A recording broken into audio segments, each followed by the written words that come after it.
الحمد لله نحمده ونستعينه ونستغفره ونؤمن به ونتوكل عليه ونعوذ بالله من شرور أنفسنا ومن سيئات أعمالنا من يهده الله فلا مضل له ومن يضلله فلا هادي له ونشهد أن لا إله إلا الله وحده لا شريك له ونشهد أن سيدنا ومولانا وحبيبنا محمدا عبده ورسوله الحمد لله وكفى والصلاة والسلام على رسوله المصطفى وعلى عباده الذين ارتضى ومن بهداهم اهتدى وبآثار أهل المدينة اكتفى أعوذ بالله من الشيطان الرجيم بسم الله الرحمن الرحيم يا أيها الذين آمنوا إذا نودي للصلاة من يوم الجمعة فاسعوا إلى ذكر الله وذروا البيع صدق الله العظيم.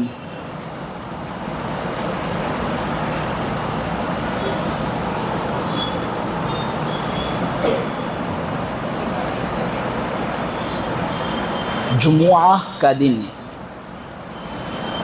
کو جمعہ کا دن اس لیے کہا جاتا ہے کیونکہ اس میں سب لوگ جمع ہوتے ہیں. میم پر سکون بھی پڑھ سکتے ہیں، جمعہ بھی بول سکتے ہیں. میم پر ضمہ بھی دے سکتے ہیں، جمعہ بھی بول سکتے ہیں. اور میم پر زبر بھی دے سکتے ہیں، جمعہ بھی کہہ سکتے ہیں. اس میں گنجائش ہے.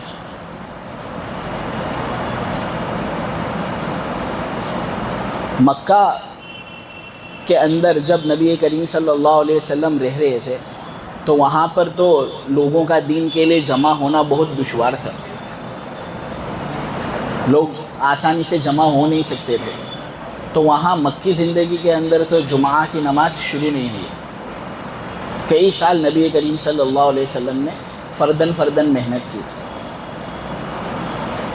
لیکن اس کے بعد ہوا یہ کہ جب کچھ مسلمان مدینے کی طرف روانہ ہونے لگے تو وہاں لوگوں نے خود جمعہ شروع کر دیا. عبادت انجام لینے کے لیے جمع ہونا شروع کر دیا. ابھی حضور پاک صلی اللہ علیہ وسلم نے مدینے کی طرف ہجرت کی بھی نہیں تھی کہ جمعہ کا سلسلہ مدینے میں شروع ہو گیا تھا. حضور نے ایک صحابی رسول حضرت مصعب ابن عمیر رضی اللہ تعالیٰ عنہ کو بھیجا تھا کہ تم جاؤ اور وہاں پر دین پھیلاؤ. اللہ تبارک و تعالیٰ کی طرف سے جب حکم آئے گا تو پھر میں بھی مدینے کی طرف ہجرت کروں گا.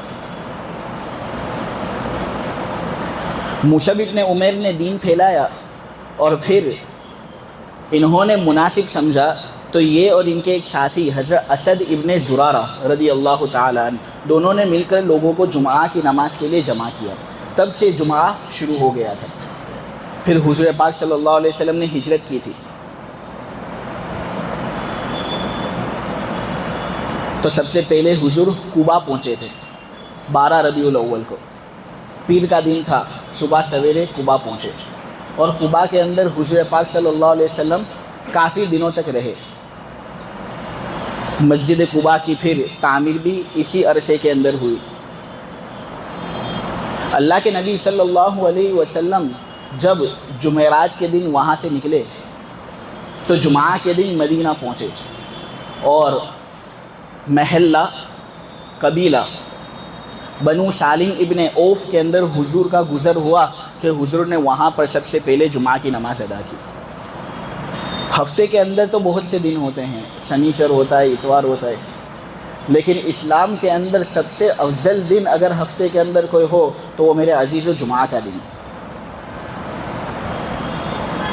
خیر یوم طلعت علیہ الشمس یوم الجمعہ. نبی کریم صلی اللہ علیہ وسلم نے فرمایا کہ سب سے بہتر دن جس میں سورج طلوع ہوتا ہے وہ جمعہ کا دن ہے. کیوں ایسا؟ جمعہ کے دن کو یہ فضیلت کیوں حاصل ہے؟ تو صحیح حدیث کے اندر یہ بات بتائی گئی ہے کہ چونکہ اس دن کے اندر گزشتہ زمانے میں 3 اہم واقعات پیش ہوئے تھے، آئندہ اور مستقبل کے زمانے میں ایک اہم واقعہ پیش آنے والا ہے، اور اس کو ایک بالخصوص فی الحال ایک فضیلت حاصل ہے، اس لیے جمعہ کا دن دیگر دنوں پر افضل قرار پاتا ہے۔ مثلا 26 جنوری اور 15 اگست کو ہم جشن مناتے ہیں نا، کیوں مناتے ہیں؟ کیونکہ اس دن کو کانسٹیٹیوشن نافذ ہوا تھا، آزادی ملی تھی۔ 26 جنوری کو کانسٹیٹیوشن نافذ ہوا تھا، 15 اگست کو آزادی ملی تھی۔ تو جب بھی یہ آتا ہے تو ہم خوشی مناتے ہیں، کیونکہ اس دن کے اندر ہمارے اکابر نے بڑا اونچا کام کیا تھا۔ تو اسی طرح جمعہ کے دن کے اندر 3 اہم واقعات پیش ہوئے ہیں، جس کی وجہ سے ہم جمعہ کے دن جشن مناتے ہیں۔ نمبر 1، حضرت آدم علیہ السلام اس دن پیدا ہوئے تھے۔ ہمارے باپ، تمام انسانوں کے باپ اور اللہ کی سب سے پیاری مخلوق اس دن کے اندر وجود میں آئی تھی۔ گیلی مٹی کو جمع کیا گیا تھا اور حضرت آدم کا پتلا بنایا گیا تھا۔ بڑے پیار سے اللہ نے حضرت آدم کو بنایا، اس طرح بنایا کہ دیگر تمام مخلوق آدم کے سامنے سب پھیکی پڑ جائے۔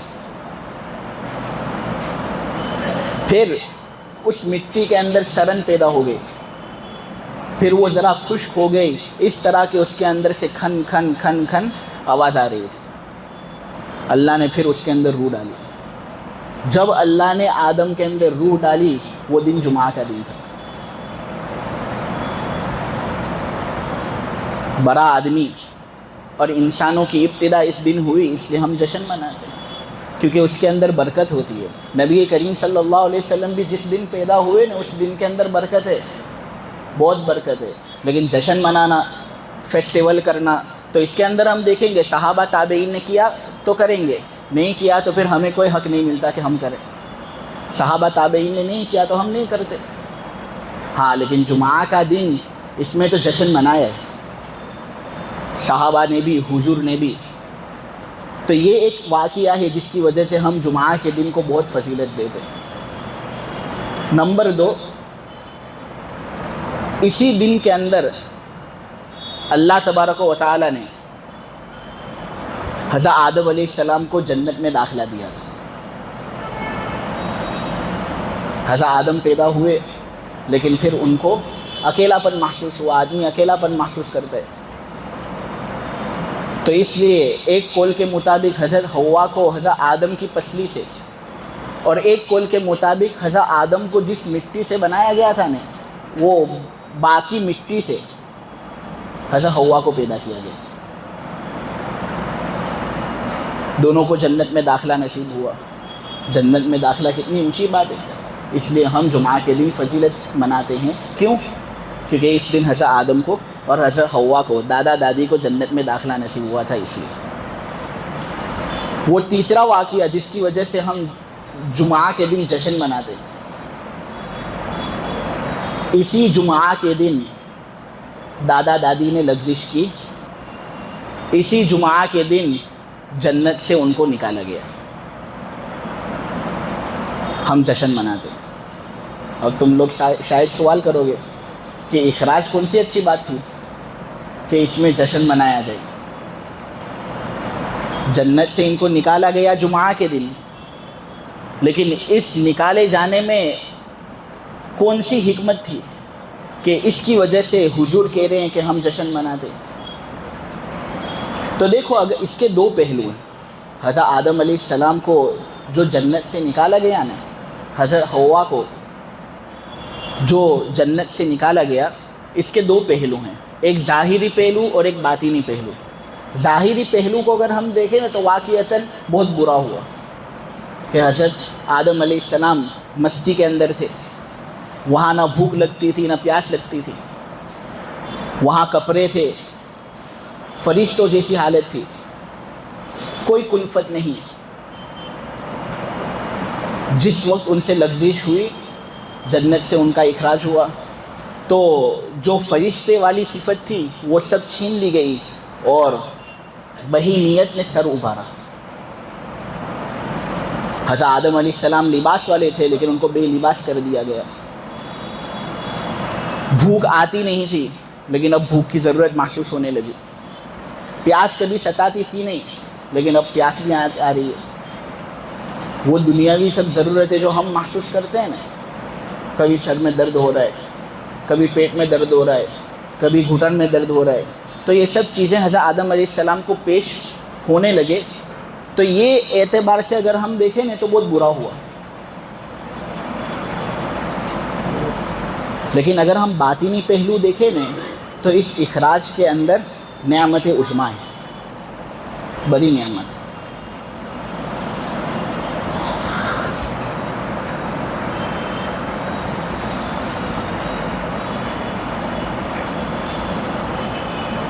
وہ بڑی نعمت کس طرح؟ دیکھو، اللہ تبارک و تعالیٰ نے حضرت آدم علیہ السلام کو پیدا کرنے سے پہلے سورہ بقرہ کی آیت نمبر 30 کے اندر فرشتوں سے کیا بات کہی تھی کہ اے فرشتوں، میں اب ایک ایسی مخلوق پیدا کرنے والا ہوں جو زمین میں میری خلیفہ ہوگی۔ ایک ایسی مخلوق کو میں پیدا کرنے والا ہوں جو میرا نائب بنے گا، جو اس دھرتی پر آئے گا۔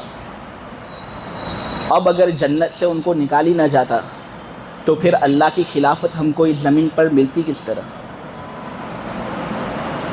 جنت سے نکالا گیا تبھی تو ہم اللہ کے خلیفہ بنے، اللہ کے نائب بنے۔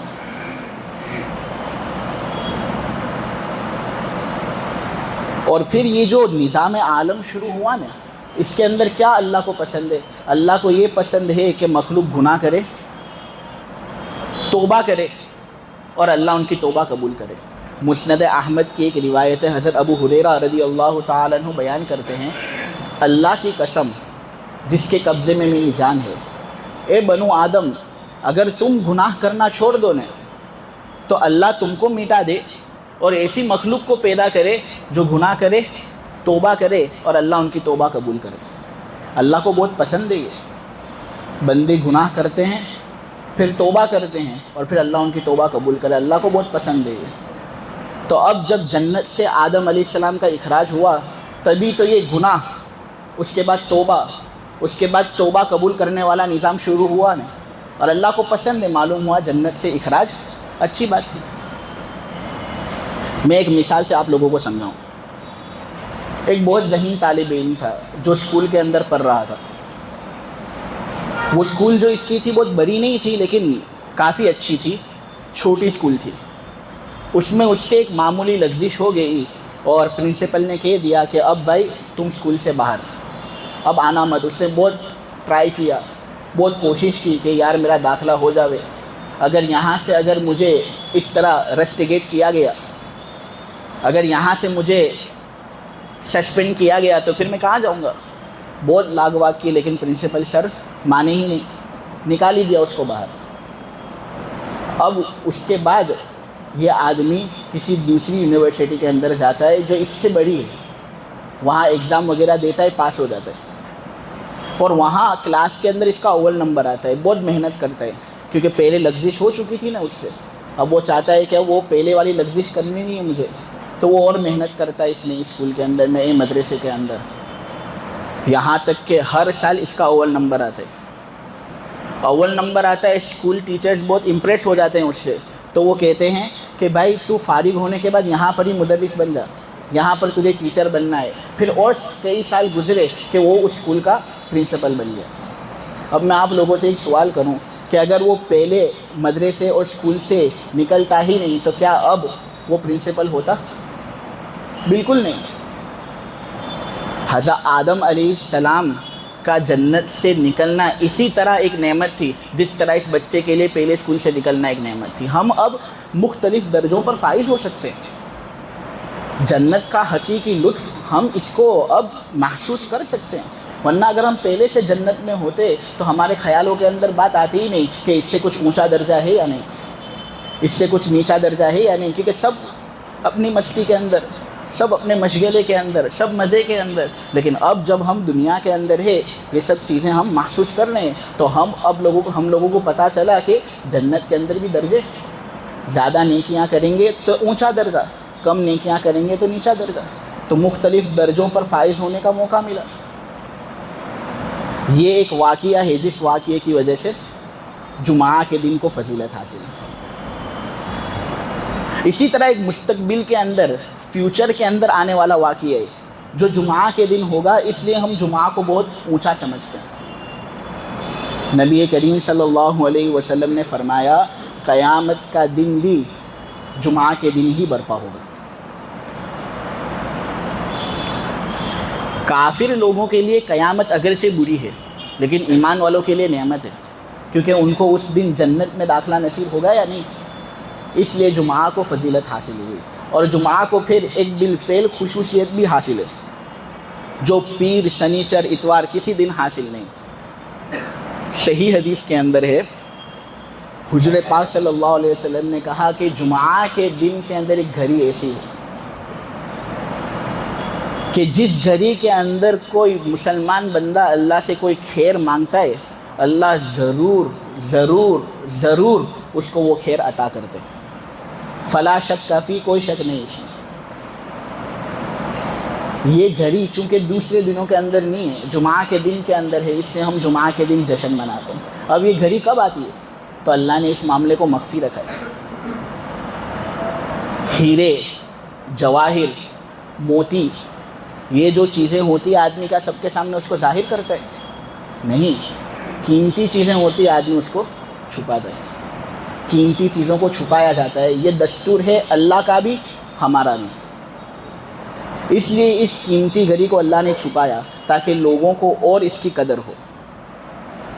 شب قدر کو بھی چھپایا گیا ہے. انشاءاللہ آئندہ مہینہ وہ مہینہ ہے جس مہینے کے اندر شب قدر ہے، لیکن ہم کو ایگزیکٹ ڈیٹ معلوم نہیں، ایگزیکٹ ٹائم اپنے کو معلوم نہیں. کیوں؟ تاکہ اس کی قدر ہو. ایک پلیٹ ہوتی ہے، اس پلیٹ کے اندر ایک لقمہ برکت والا ہوتا ہے. کیا ہم کو معلوم ہے وہ کون سا لقمہ برکت والا ہے؟ نہیں. قیمتی ہے، پوری پلیٹ صاف کرو تو وہ برکت والا لقمہ تم کو مل جائے گا.